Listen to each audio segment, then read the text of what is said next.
I'm Johnny Smith. I'm Richard Porter. And this is Smith and Sniff, a podcast in which two friends talk about cars and many other things. Cheers, mate. Thanks, mate. Bye. I forgot. That is a catchphrase which just popped into my head a couple of nights ago when I couldn't sleep. And I realised there used to be a chap that ran a chip shop in Somerset. And he would say, you're going to have to say it. You try now. So he says, cheers, mate, thanks, mate, bye. Imagine if that was one word. Yeah. like in German. The Germans have just one word for, what is it? Cheers, mate, thanks, mate, bye. Yes. Oh, it's hard. It's actually hard. Cheers, mate, thanks, mate, bye. Cheers, mate, thanks, mate, bye. The second mate doesn't flow into the bye so well. So you've got to... Cheers, mate, thanks, mate, bye. Cheers, mate, thanks, mate, bye. And...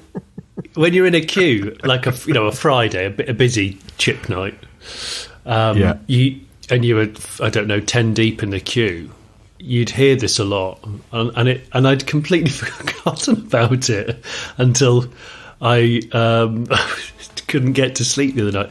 And I'm just for clarity, although most people won't give a flying toss, but if the acoustics are a little different, I'm recording this from a hotel room in Norway. So there.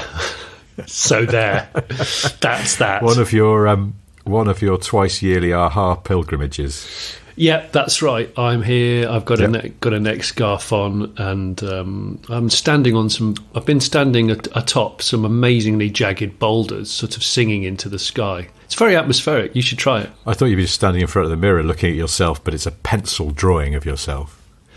Well, I did ask for some extra paper from the hotel because I got an A5, a shallow A5 pad, and I've sellotaped lots of different pages together to make A2, and then I just stood in the mirror with just a towel on and just sketched my top half. Yeah. And then some bikers came at you with an adjustable spanner. They're hanging around outside actually. But of course now, because bastards. Norway's predominantly electric these days, so it's actually an electric bike, so you can't hear it coming, which is irritating, because before... that's even worse. You could hear that it was probably a bit of an ex-Nazi motorbike with maybe a flat twin.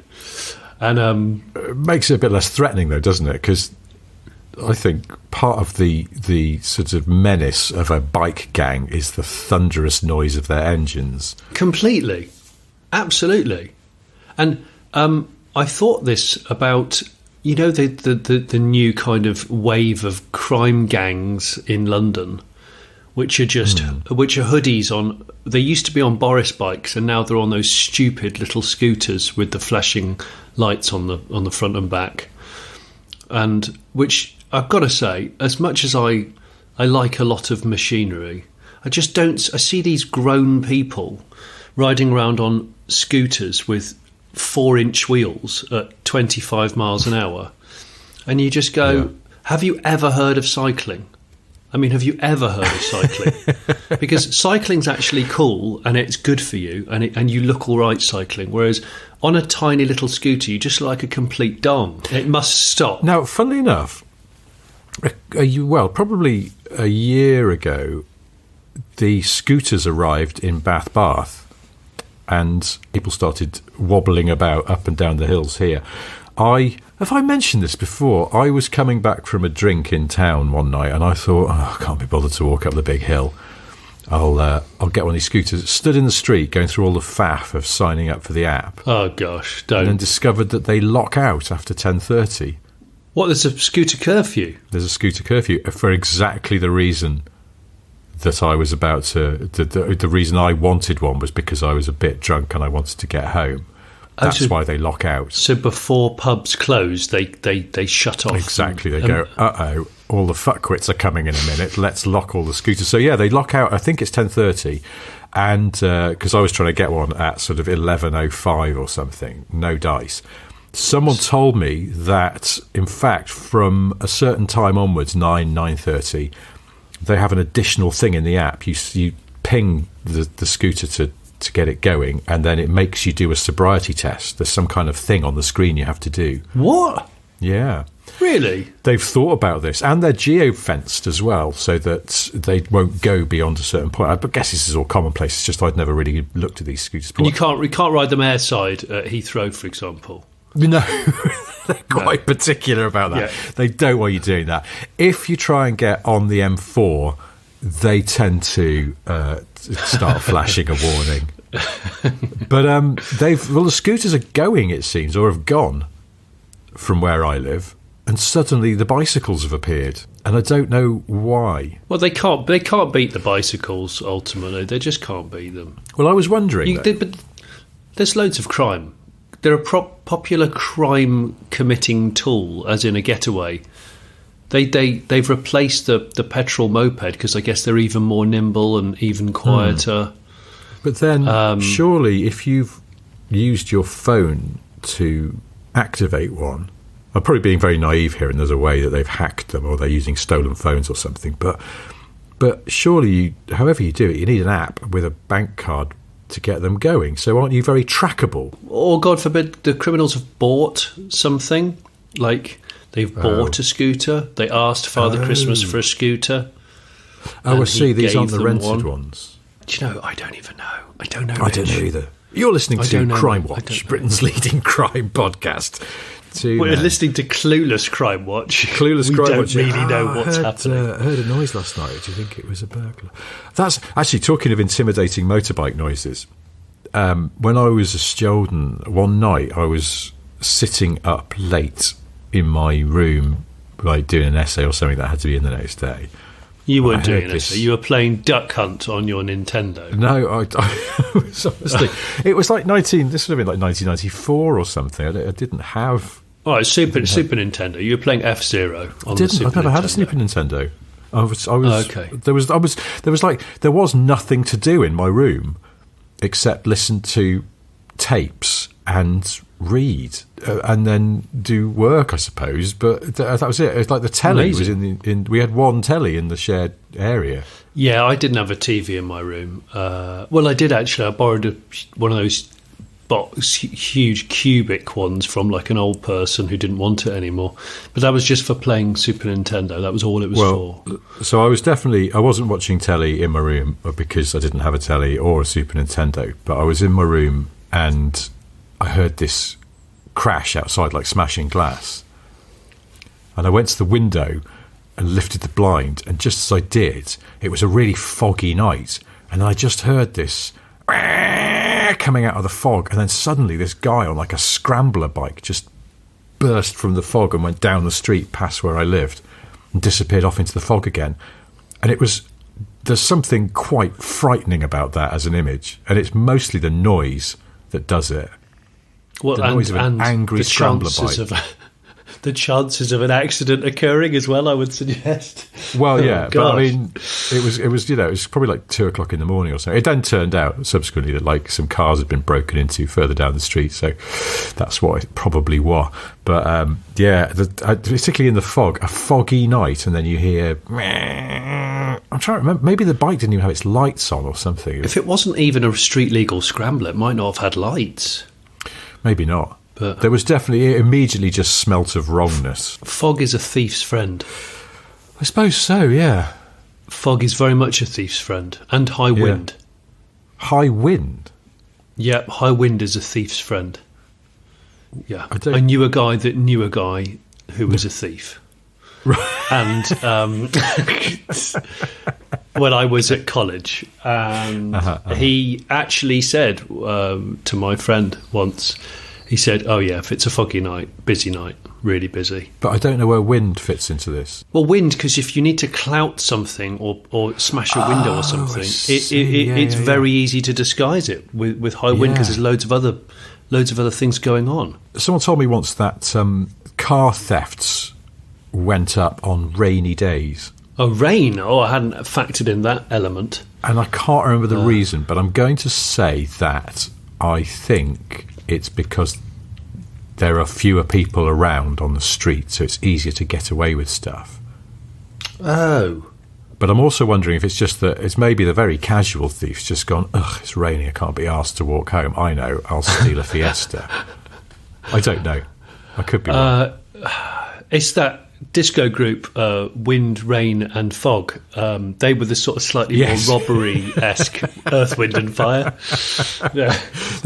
They were always on top of the pops. They always looked sopping wet when they were on stage. Yeah. And you knew that if they were in the area, like if they were doing a gig, they'd be on the rob straight afterwards. I see, yeah. Before they left town. While their roadie was packing up the amps and the flashing lights and the mics. These guys, my bloody lawnmower gone. Oh well. Yeah, gold lame. They'd be taking your hedge trimmer. They're still dressed. Disco crimes. They'd wait till it was a foggy night. However, they were still in the most reflective, flamboyant outfit that and get caught robbing an XR2 wheel. Off the drive with a really wobbly scissor jack. God, I hate those. Factory jacks. I've got an absolute hatred for them. They try because they're shit. They're always shit. Well, they don't. Yeah, they don't really work, and they're trying to harm you and the car. Yes, there's. I avoid them at all costs. Yeah, they are the bare minimum, aren't they? They're just like what the manufacturer can get away with, and there's always a sense the car's about to fall off them, which is not enjoyable. I'd rather they just supplied, I don't know, a couple of pieces of wood and don't know the number to a strong friend. I don't know. What are you up to? They're so rubbish. I'm being paid by Ford to be someone's strong friend in the event of a puncture. Yeah, in the area. They're in the area, so there's regions of strong mates. Yeah. That OEMs have teamed up with. I mean, it's not even strong mates, is it? It's just, but someone like Peugeot's just got to hire 1,000 big lads. Big lads. This is, we're looking for big lads in your area to come and, help people posters chop go a up. car up. Yes, Stellantis put posters up at the local rugby club. Oi, lads. Yep. I wonder how much a factory jack costs. It's probably not much, is it? But there's still got to be a cost involved. It's not made out of high tensile steel. I know that much because they're always a bit wibbly wobbly. Yeah, a bit horrible. There's sort of there's bits to them, aren't there? There's they're not just like a single stamping that they can knock out for sort of 5p. No, that's true. There's assembly involved and mechanism and all sorts, and so there's probably, I don't know. That's a good question. Hang on, look on eBay and see what people sell factory jacks for. Factory jacks for sounds like Citroen. A person's name. Factory jack. Yeah, factory jack. I'm just thinking, they don't pay these people very much. They give them a discount voucher on, say, servicing or buying a new car. Yes. But what they do allow them to do is they share their work on Instagram and TikTok. Right. Yeah. Which if you're a strong guy, that's bravado, isn't it? I suppose so. Do you know what I mean? So, look at this. Look, Jack picked up this stranded old lady's Fiat Panda, one-handed. Here he is. Are you saying TikTok. That all of these big lads have to be called Jack? No, I'm not. I just couldn't think of another male name quickly. I just wondered if this is because it's now the. On the eBays here, there's a jack for a Citroen C4 Picasso, and it's £66. Well, you can buy a bloody trolley jack for that. Well, I know you didn't. I suppose you can, but yeah. Well, let's assume. I know this is probably not right, but let's assume that it actually costs a car manufacturer £5 to make one of these jacks. Once you've got all the bits together and assembled it. Yeah. If you then make 5 million cars a year, that's £25 million. That can't be right. Because you could pay a lot of burly lads for that, couldn't you? It's actually a better idea than we thought. Well, just think, you sponsor their local rugby club. You just say, look, we'll put a hefty amount behind the bar every Christmas. We'll supply the shirts and the shorts. A couple of banners on the clubhouse. In fact, you know what? We'll replace the toilets at the clubhouse because I know they're ruined.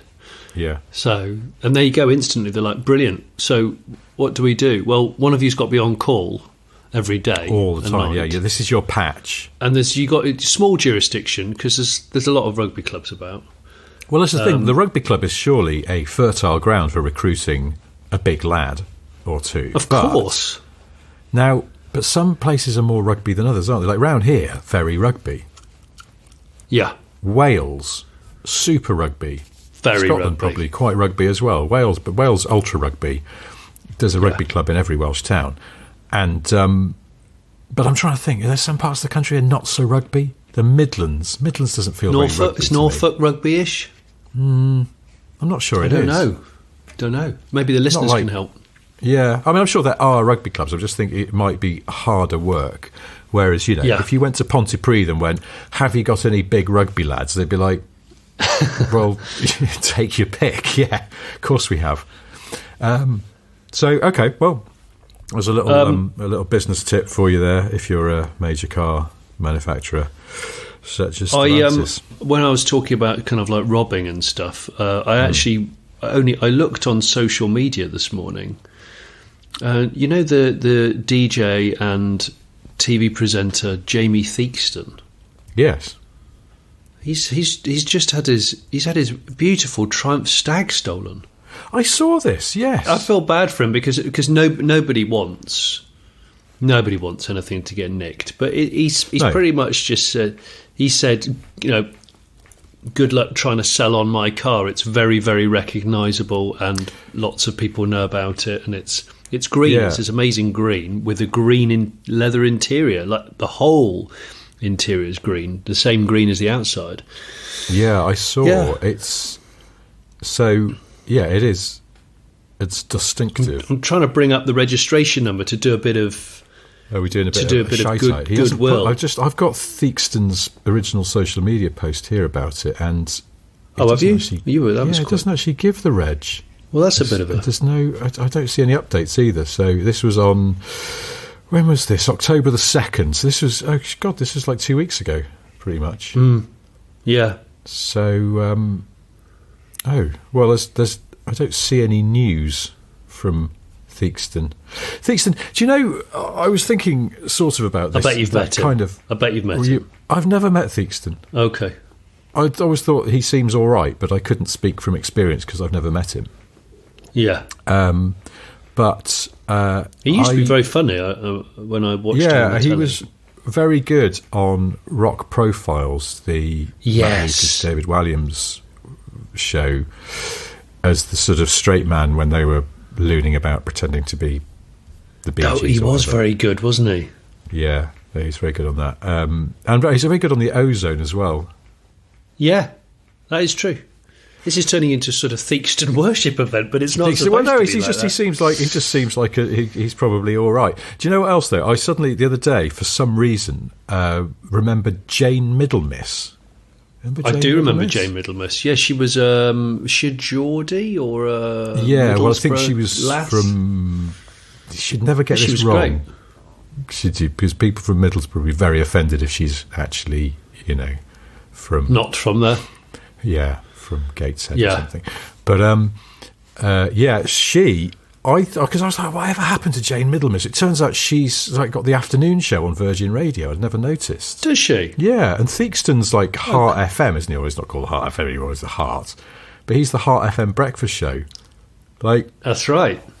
So with Amanda Holden, who I realised this morning is named after a car. Amanda Holden Commodore. Actually, she's named after two vehicles. The Vincent Amanda. What? I think it was a Vince. It's the very, very first jet ski. What? Was called the Amanda. Vincent as in Black Shadow Vincent. Yeah, I'm pretty sure the Vincent Motorcycle Company invented the jet ski, and I'm pretty sure it was called an Amanda. Before I just start spouting, you're right. Robbins. And I just typed it in, and the first thing that comes up is the little bit of text says the Amanda water scooter was an ill-fated, poorly designed personal watercraft built in the 50s. There you ill-fated and poorly designed. Those are two things that always get the heart pumping. I know someone that's got one, but I don't think they've ever ridden it. Yeah, a guy who collects bubble cars who I've featured off of the the Late Blake show. Well, that totally makes sense. It's got a very sort of bubble car vibe to it in that you sort of go, better things are probably available. Vincent was struggling, apparently. in the late 50s. Yeah.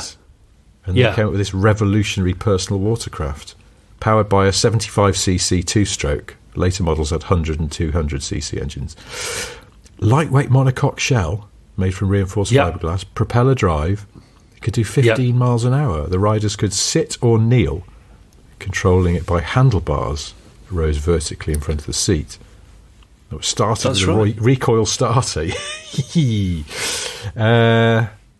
But you know what? We are jesting, but that was the humble beginnings of the jet ski. The Amanda, the it says here, I've just found an original advert, the sensational Amanda water scooter.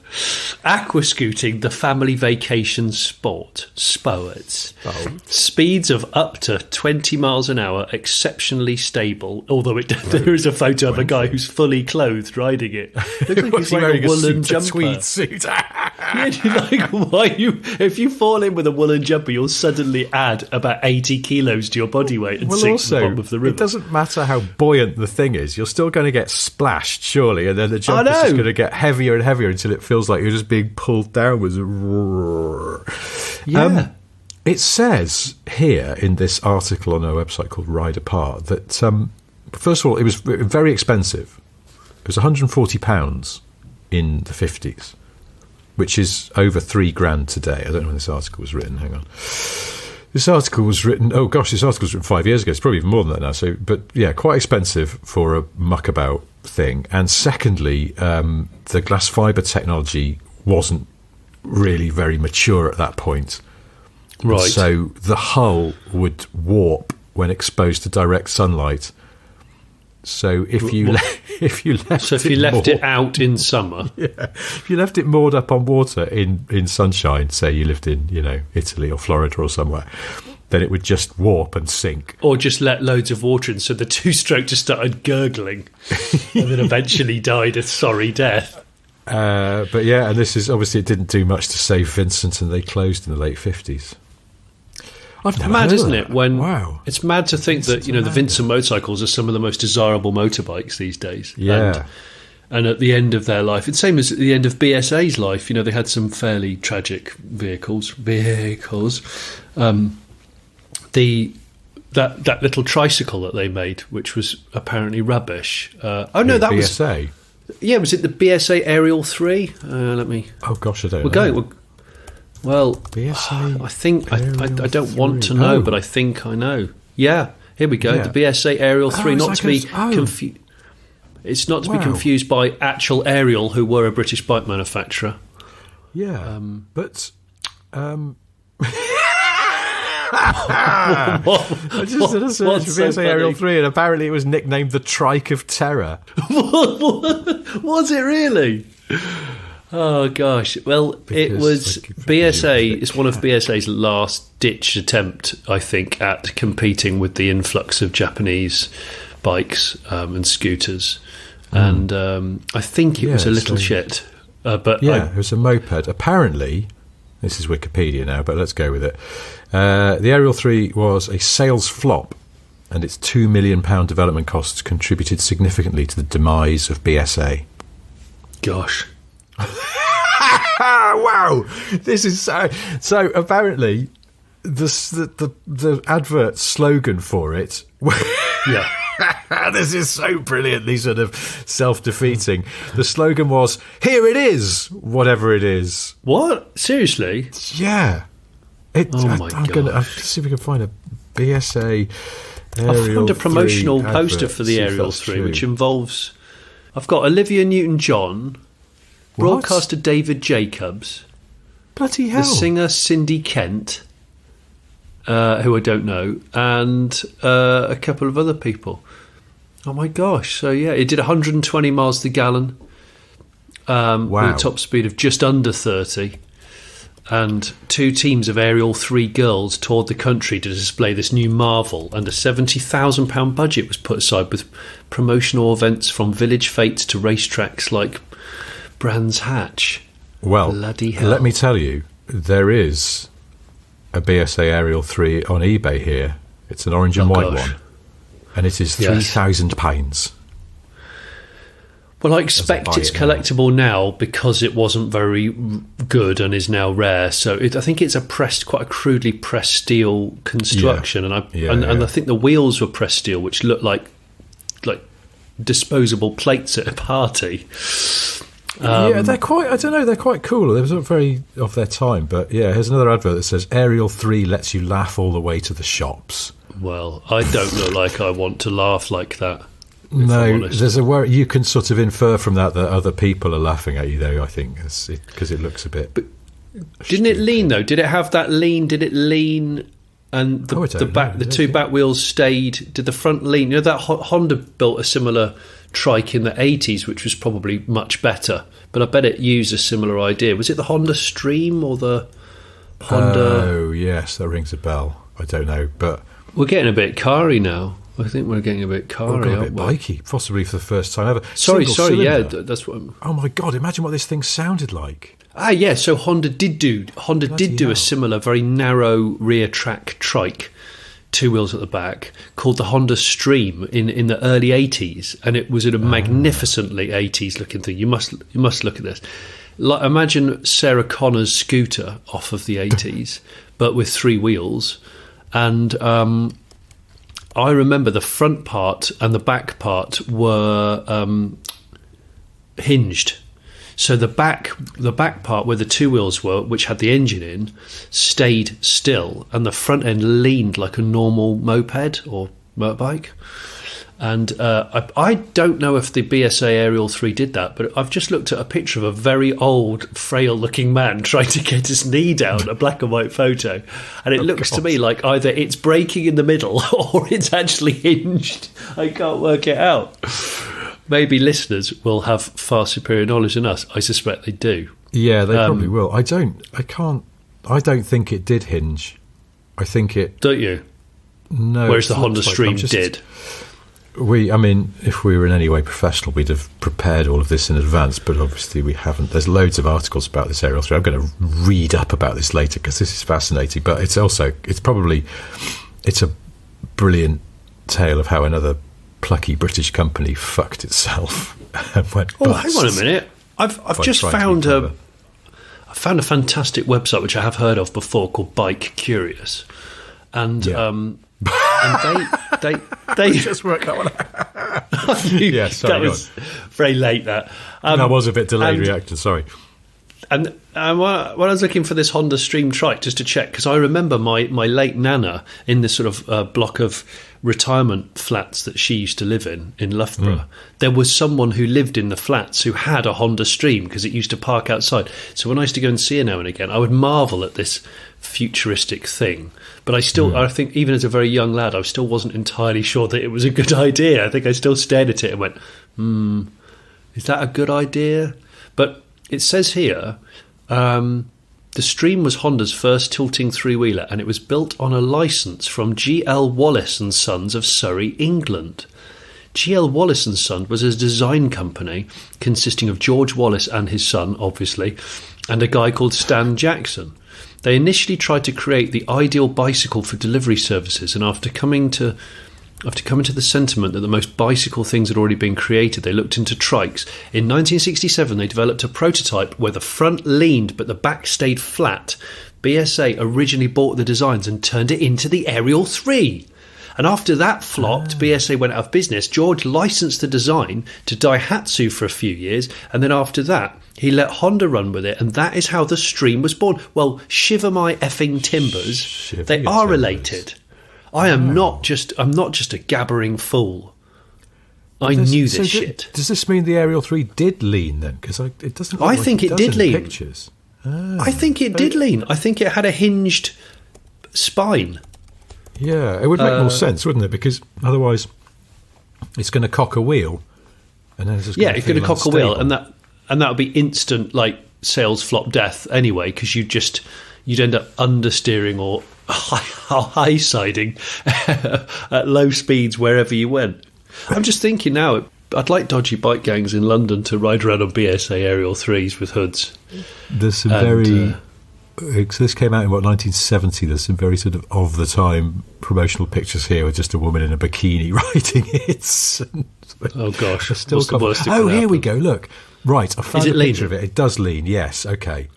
You can't say Also, look because it's a podcast. Oh, yeah, sorry. Well, I'm saying it's myself, sorry. Look, It's all going guys. terribly well. Apparently, its other nickname was the Granny Killer.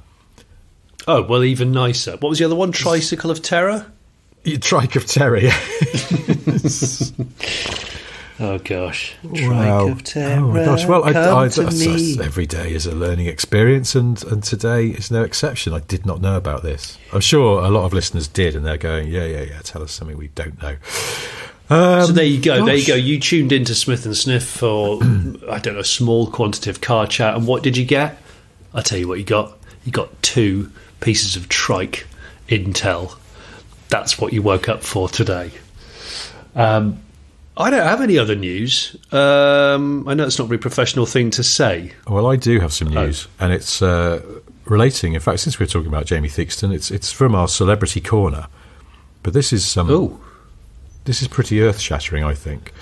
I'm sat down. A patron has got in touch. There's a chap called Jack Mortimer, who is out of the Daily Express.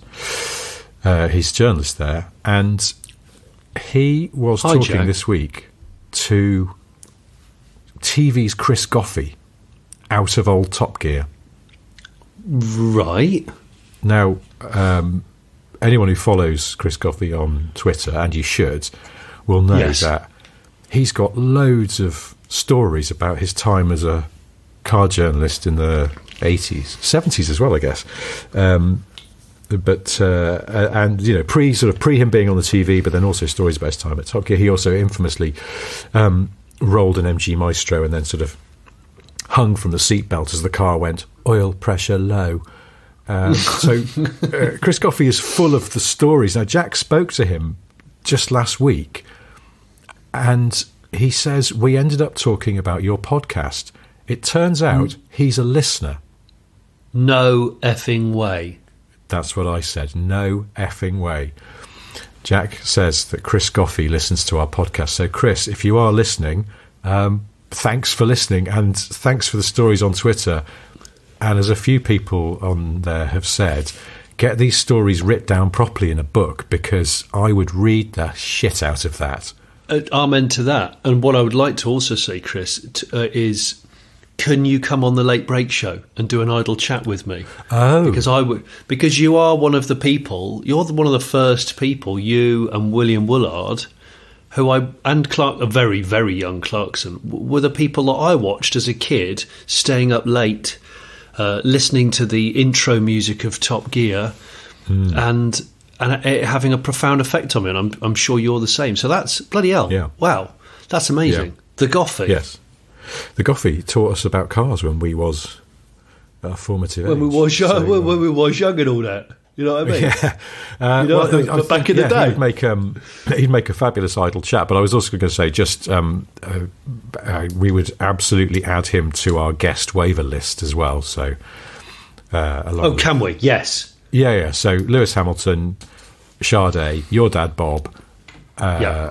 Who's on there? We had someone else the other day, didn't we? Anyway, but definitely we Chris did Goffey. add somebody else. There is no question that Goffey is on there. So anyway, I thought that was quite cool. I'm amazed. I'm truly amazed.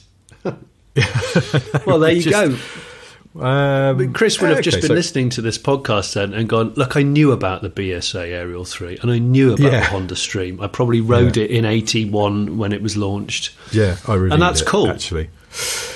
Yeah, that is cool. Wow. Well, how do we follow that? I don't know. It's but it made me very happy that you know. I don't know why he listens to this. He seems like he's got lots of more important things to be getting on with. But anyway, thank you, Chris, if this is true. I don't know what else I've got to say. Oh, I'll tell you what, something else that just I've written in my notes is that, because we've talked before about banger races and improbable banger races. The other weekend, I saw a banger car on the back of a flatbed, and it Yeah. was a first generation Yaris. Okay, yeah. So that would have been that would have been front wheel drive kind of small rookie bangers or whatever they call them. Oh, is it? Because Yeah. I was going to say, it seemed to me like it was, on the one hand, we've said before a lot of times they're a cockroach car, but that doesn't, I guess, necessarily translate into being a good banger car. No, I mean it'll be in a class which is mostly K11 Micras, CAS cars, and then you'll get any other small hatch. It's in the front wheel drive. I can't remember, the under 1300 class, probably something like that. Right. So yeah, they're actually really quick and fun to watch. Courses, that kind of toss. Yeah. But you wouldn't enter. I would suggest you wouldn't enter and I don't know if you're allowed to. I doubt you're allowed to. You couldn't enter that into an unlimited banger event, or maybe you could, but everyone would just warn you that you might not survive. Along with Rolls Shadows and Toyota Previas and. Well, this is the thing. I don't think I'd want to be in a Yaris when a Jaguar XJ6 hearse came barreling towards my driver's door. Oh my gosh! It would be a bit potentially ouchy, but I don't know. I think I was watching a bit of Bang Racing while I was brushing my teeth the other night because I've run out of Iron Maiden to watch. Yes. I've run out. I have run out because I do brush my teeth twice a day like a normal person, and I have completely run out of any Iron Maiden material to watch, any music videos. So I'm just searching for the new Johnny Smith teeth brushing visual stimulus or oral stimulus. I haven't found it yet.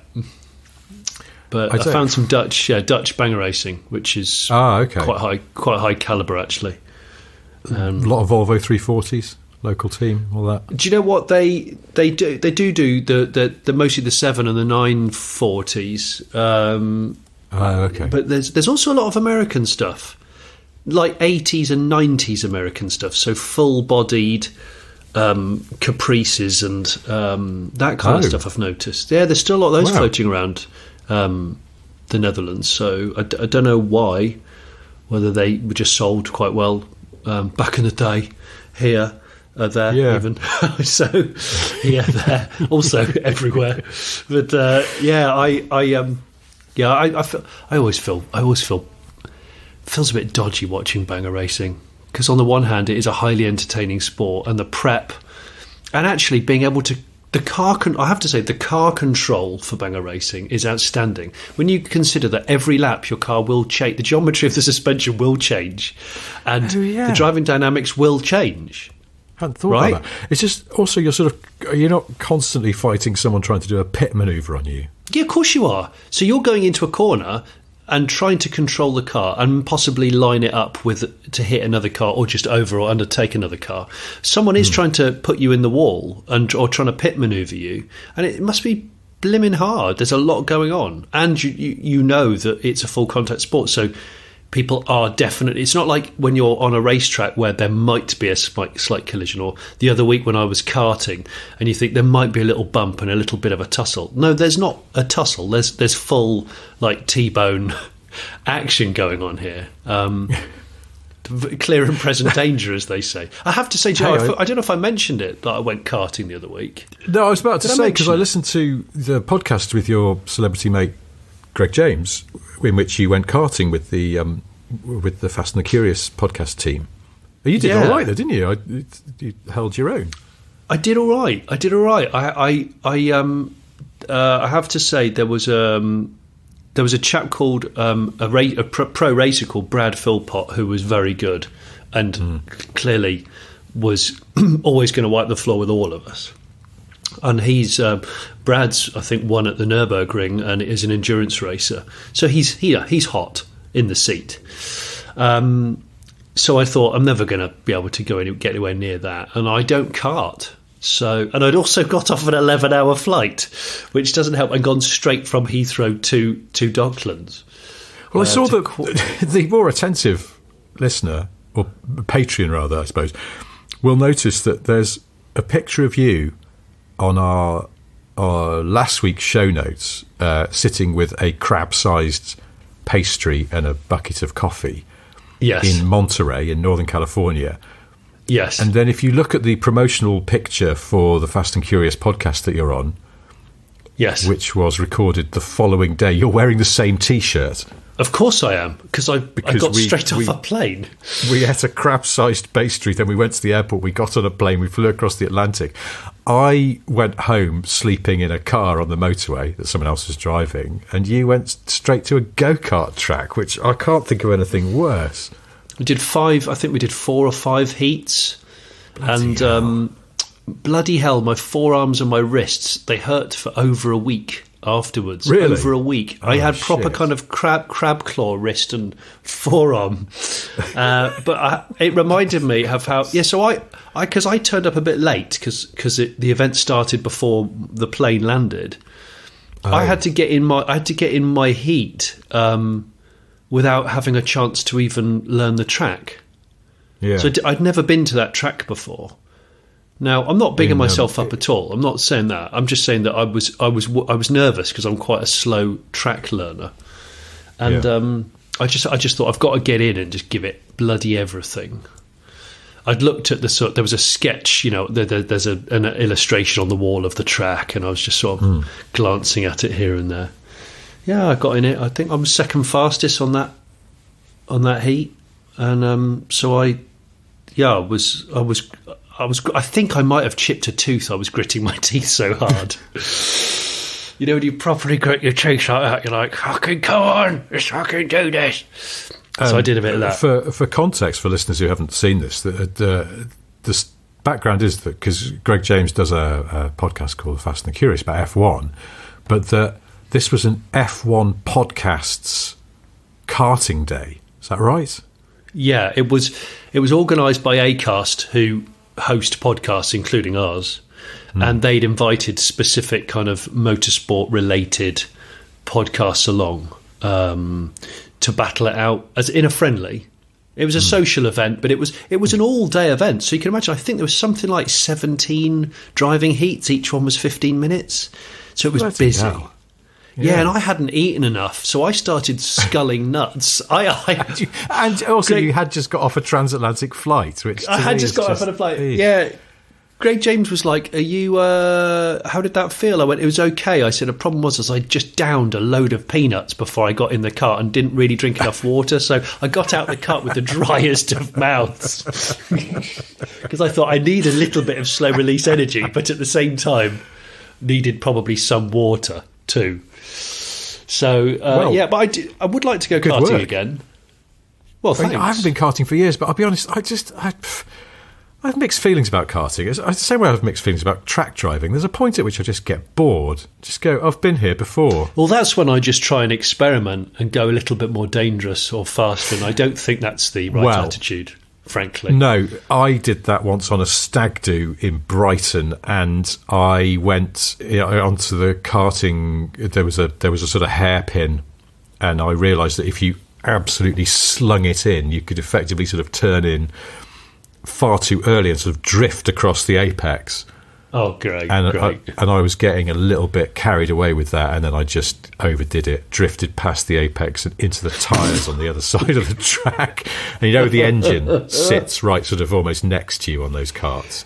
Yes. And I absolutely smashed my ribs on the engine cover. But then the race finished, and we almost immediately started sculling lager because it was a stag do. And it was only the next morning I realised I think I'd cracked a couple of ribs. Painful for a good week or so afterwards. Okay, I know. I've got this image of you slapping the tyres so hard, and that really stagnant water that just like rooster tails out of it and raining down on that you. Happening. I have a feeling though. It's horrible when you do that kind of thing, like a side-on thing, and your head, because it's got the helmet on as well, is sort of full ragdolls around. It just feels skeletally unhealthy. That wasn't the last time I went. I think I went kind of off-road karting at a place near Bristol, in fact, on a stag do more recently, although still years ago. And they did this big thing. What I remember is there was a porter cabin, because there always is, isn't there? Those sort of outdoor kart tracks. There's a manky porter cabin, and in the main sort of briefing room, they had this velour 3-piece suite that I was like, hang on, my parents had this in the 80s. Now it's been demoted to being the furniture in a slightly shabby off-road karting place. And they gave us this big talk about no contact. It was a dry summer's day. Dust kicks up. I couldn't see where the fuck I was going, and I absolutely some fuckwit. Were you not wearing your sort of like 90s insect-eyed shades? Oh, probably, yeah, because I was near Bristol. I probably was. Massively wraparound Matt LeBlanc spec. But even so, I just couldn't see a damn thing, and then suddenly, a cart suddenly appeared out of the dust. I swerved, but not enough. Whacked 3/4. My front wheel hit the back of that car, bent the front wheel back, and then I just skidded off into a cornfield. Oh gosh, you properly ruined it. You mucked it. And they were really cross with me as well. And I cut my finger, I cut my hand, and they had to take me into the Parker Knoll suite and put a plaster on it. It's like, it was so weird, because first of all, they were really cross because they went, we told you no contact and no going into the field. And I was like, well, A, I didn't do the contact deliberately, and B, I didn't go into the field deliberately. It's because the car broke because of the fucking crash. And then they had to do this sort of ceremonial putting on of the plaster, like they were fulfilling their health and safety obligation by doing that, because I was bleeding.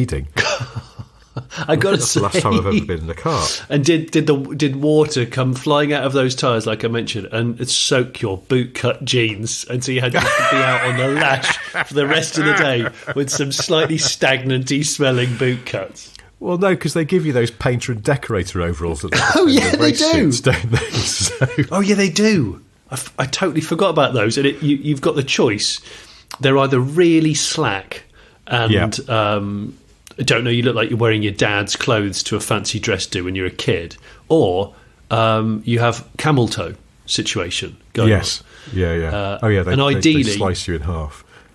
And I would go for the slack trouser, because I did actually notice the ones I wore when I was karting with the Fast and Curious. Mine were exceptionally boot cut. I might have even taken a photo, I can't remember. But the problem is I was worried about all the surplus material gathering around, because the pedals on a cart, you've got those extra spring-loaded, what are they?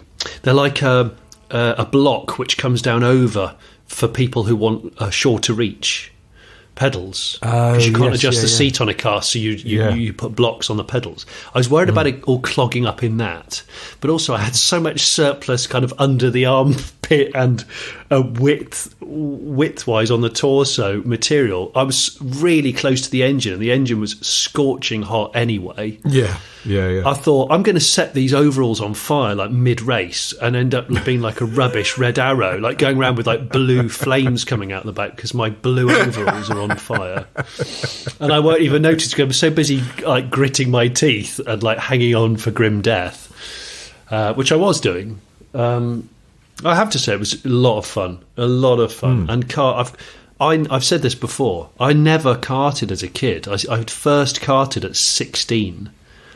By which point I'd already driven a car numerous times. I first drove a car when I was 10. So driving a kart felt really alien because I had already started feeling the basics of an actual car. So I was never very good at karting. But I do enjoy it. Yeah, it's almost interesting, isn't it? It's almost interesting. Almost interesting. Well, that's what we strive for, really. But I like the fact that that guy off Greg's podcast, Christian, was... Yeah. At the beginning, he was very, because I gather from listening to that, he used to kart.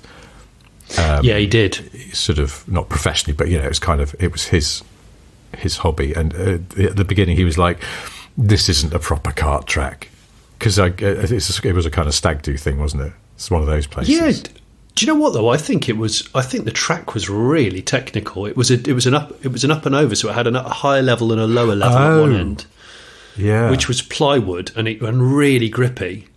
Yes, that's the last time I went karting. Actually, it was my brother's stag do in Manchester, and that was an indoor one with an up and over. Yeah, same deal. And you've got this mismatch of grip between slightly polished-y, skatey concrete floor and then sudden plywood ramp. Exactly. And you can get quite caught out on it. You can get very caught because you can dig in quite hard on the plywood, but you can't so much on the concrete. And of course, the ramp down is quite steep. So you have to be careful when you're transitioning, whatever you're doing.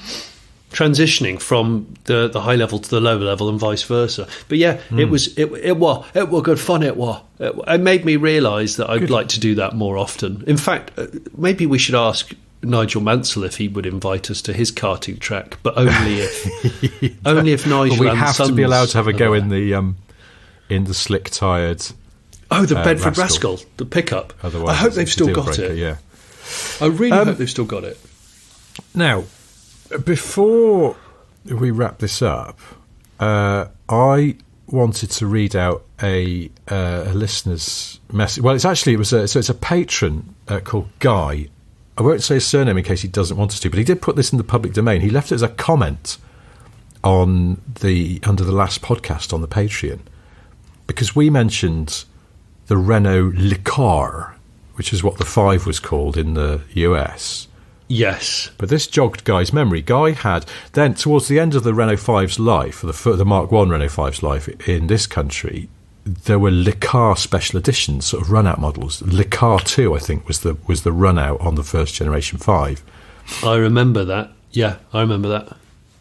Guy says, my first car, aged 17 in 1990, was a Renault 5 Le Car 2. It was absolute bobbins. This was back in the day when a 5-year-old car felt like it was 15 years old at least. Some magical adventures were had in it. This was our chariot of choice to get us to the raves around East Anglia. It never let us down getting to a rave, but did let us down getting home again the next morning on numerous occasions. In fact, my mates used to sing, Le car, you take us far, but never get us back again. So many tales. But one of the best was after we'd been to Proper Stuff rave in Cambridge. I've never... Proper Stuff?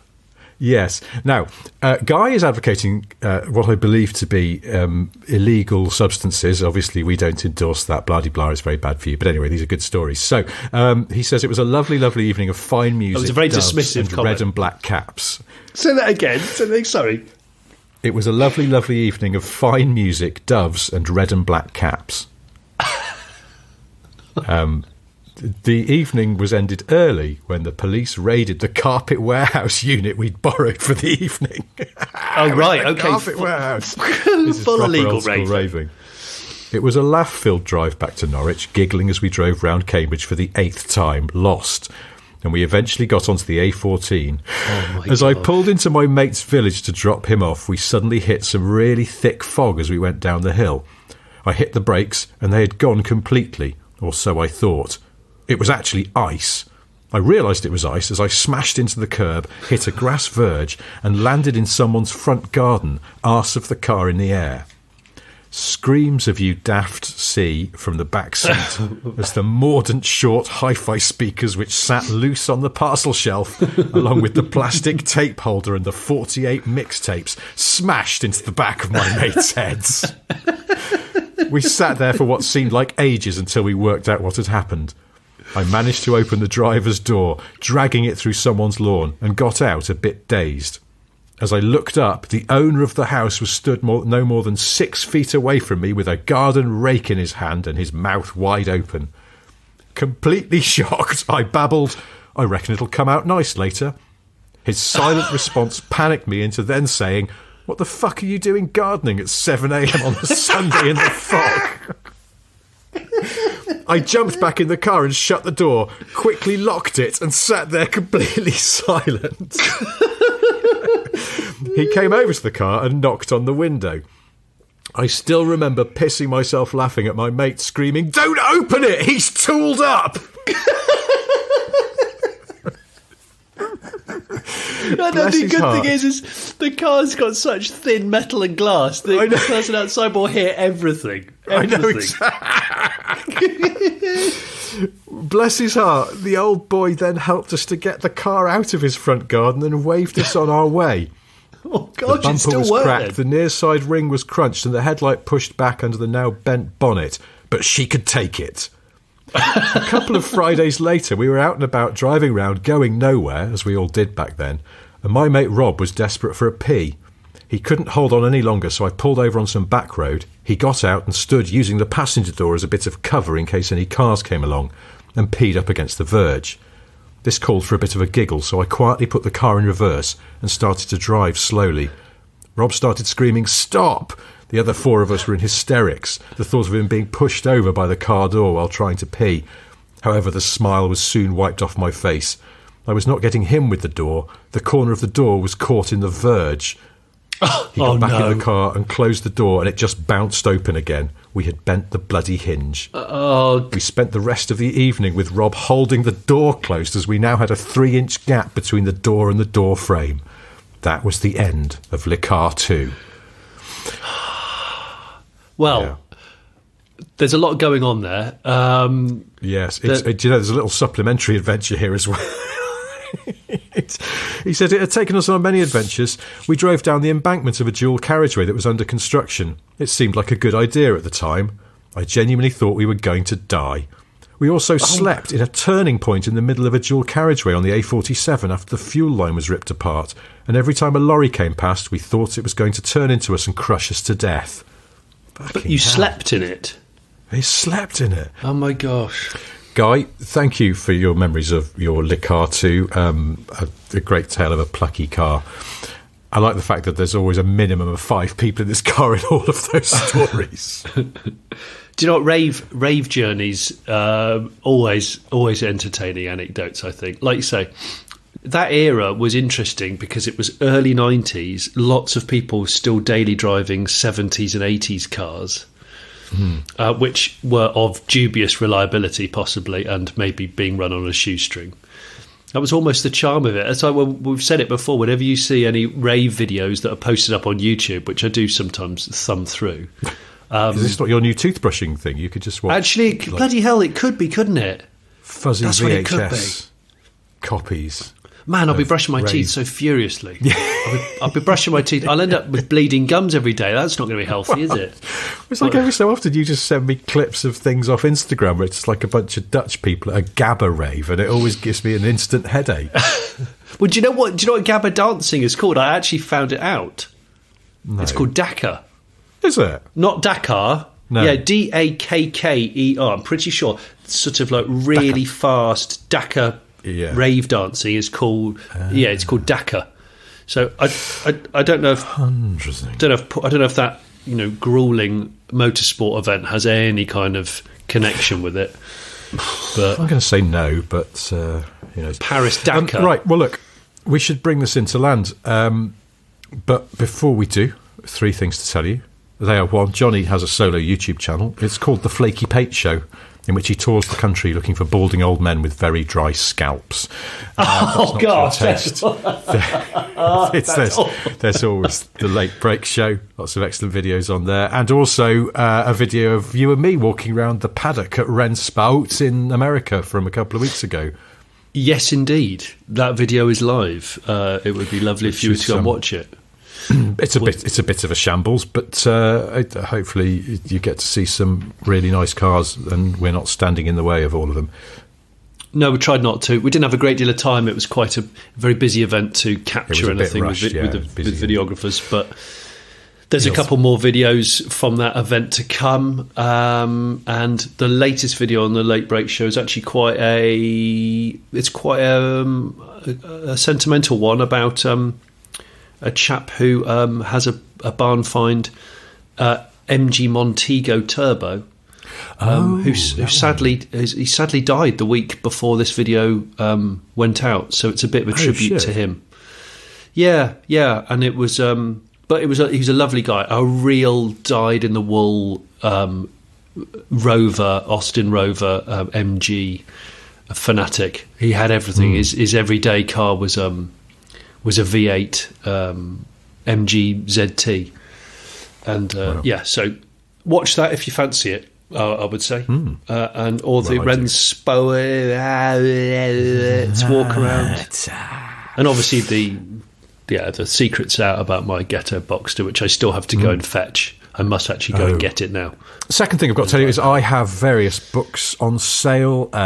One of them, I was looking at the I was looking at the sales numbers the other day for something else, and Boring Car Trivia Volume 2 is the conspicuous underperforming member of the Boring Car Trivia family. Really? It's sold as well. Yeah, 1 is by far the biggest seller, but 3 did all right and continues to sell. 2, for some reason, sort of not as popular. I don't know why. I actually thought 2 was probably better than 1, but anyway. If you want to go and buy one of my books, go and buy Boring Car Trivia 2, the poor, sad runt of the litter at the moment. And Boring Car Trivia 4 is close. It's very close. I've almost got it sorted. It will be on sale soon. I look forward to it. I do love a Boring Car Trivia. There's some good stuff you can put in the new stick one. Your Vince and Amanda in the next one. Yeah. Oh yes. Yeah. There you go. Have that. Put that in your pipe and smoke it. Third thing I've got to tell you is cream crackers were invented in Ireland, and there's no time to expand on that. But thank you ever so much for listening. Yes, in Ireland, in Dublin, by a man called Joseph Horton, I think. Anyway, it's not that interesting. And on that note, we should bring things to a close. But thank you ever so much for listening. We will do this all again next week. Until then, goodbye. Bye now. Cheers, mate. Thanks, mate. Bye. You know just what to do. Like and subscribe and review. You know just what to do. Like and subscribe and review. You know just what to do. Like and subscribe and review. Cheers then, mate. Cheers, Tom Finger. Thanks, mate. Cheers then. Thanks, mate. Bye.